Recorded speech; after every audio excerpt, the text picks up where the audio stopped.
আজকে আমাদের ডে ভিজিটের তৃতীয় দিন। আজকে আমরা যাব বিএম স্কুল।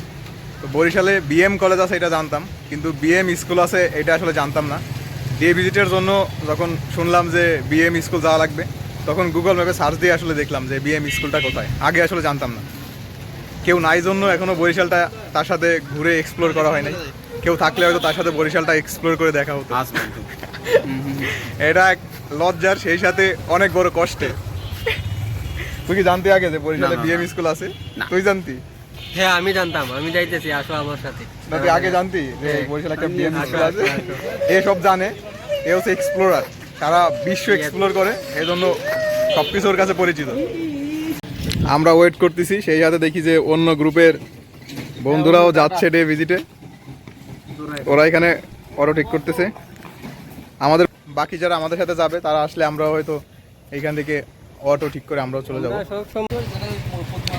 সবাই চলে আসছে। এখন কেউ আসলে বিএম স্কুল চিনেন না, তাই এখানে আলোচনা হচ্ছে যে বিএম স্কুলটা কোথায়। অবশেষে আধা ঘন্টা দাঁড়িয়ে থাকার পরে প্রান্ত আসছে। ওর জন্য আমরা সবাই প্রায় 30 মিনিট ওয়েট করছি। 30 মিনিট তাহলে বস, তোর বউ তোর জন্য এত ওয়েট করবে না, আমরা তোর জন্য যত সময় ওয়েট করছি। আমার জন্য ওয়েটই করে না। তারপর আমরা আমাদের সেই প্রাইভেট কারে উঠে বিএম স্কুলের উদ্দেশ্যে রওনা দিলাম।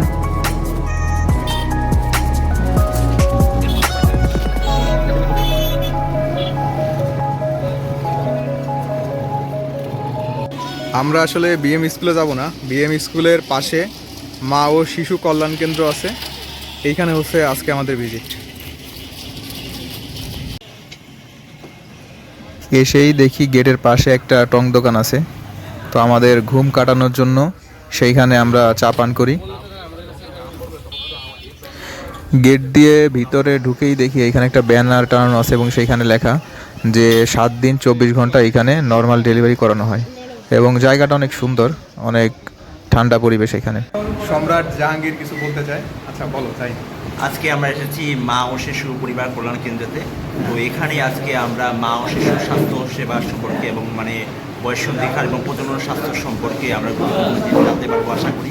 তো এখানে এসে দেখতে পাচ্ছি ভালোই সিমসাম একটা পরিবেশ। এটা হলো বিএম স্কুলের অপোজিটে, কাঞ্চন পার্কের অপোজিটে এটা। তো এটা হলো এখানে ভালো সিমসাম পরিবেশ, ভালো সুন্দর ভবন, সব কিছু সুন্দর। এখন একটু করে আমাদের স্যার আসবেন, আমাদের ব্রিফিং করবেন বিভিন্ন ধরনের জন্ম নিয়ন্ত্রণ ব্যবস্থা বা অন্য ব্যবস্থা।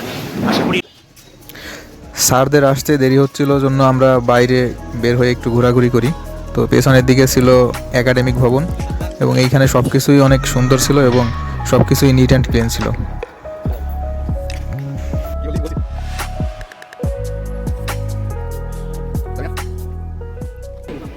স্যারদের আসতে দেরি হচ্ছিল বলে আমরা আমাদের মতো করে ছবি তুলতে থাকি।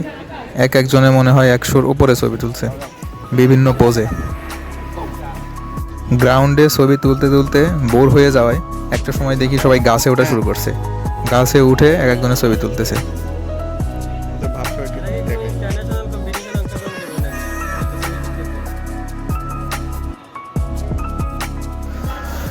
তখন সুযোগ পাওয়ায় আমরা আমাদের গ্রুপ ফটোটা তুলে ফেলি স্যারের সাথে। তো ফটো তুলতে তুলতে বৃষ্টি চলে আসে, তখন বৃষ্টি নামা শুরু হয়। বৃষ্টি নামলে আমরা এখানে যে একাডেমিক ভবন ছিল সেই একাডেমিক ভবনের গেটের এইখানে আশ্রয় নেই।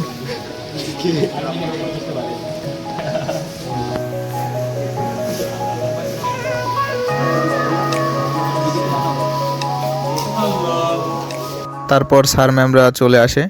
তখন আমাদের সাথে পরিবার পরিকল্পনা ও জন্ম নিয়ন্ত্রণের বিভিন্ন মেথড নিয়ে আলোচনা করে।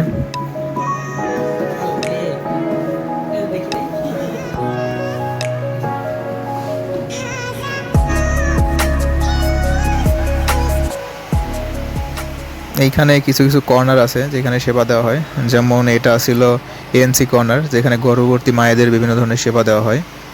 তার পাশেই ছিল ব্রেস্ট ফিডিং কর্নার। তার একটু সামনে ছিল পরিবার পরিকল্পনা রিলেটেড যে সেবাগুলো দেওয়া হয় সেই কক্ষ। জরায়ুর ক্যান্সার পরীক্ষার জন্য ভায়া কর্নারও আছে এখানে। মা ও শিশু কল্যাণ কেন্দ্রের সব কিছু পরিদর্শন করে বাইরে বের হয়ে দেখি যে এটার সামনেই আছে শহীদ কাঞ্চন উদ্যান। তখন ভাবলাম যে যখন আসছি তখন এটা একটু দেখে যাই ভেতরে কি আছে। আমরা হচ্ছে এখন শহীদ কাঞ্চন উদ্যান এটার ভিতরে ঢুকলাম। তো এটার ভিতরে ঢুকে দেখলাম যে তেমন কিছুই নাই, একটা মাঠ আছে আর মাঠের চারপাশে হচ্ছে হাঁটার একটু জায়গা আছে। এটাই হচ্ছে শহীদ কাঞ্চন উদ্যান। তো আমরা এখন চারপাশ দিয়ে একটা রাউন্ড দিব, রাউন্ড দেওয়ার পরে আমরা এখান থেকে বের হয়ে যাব।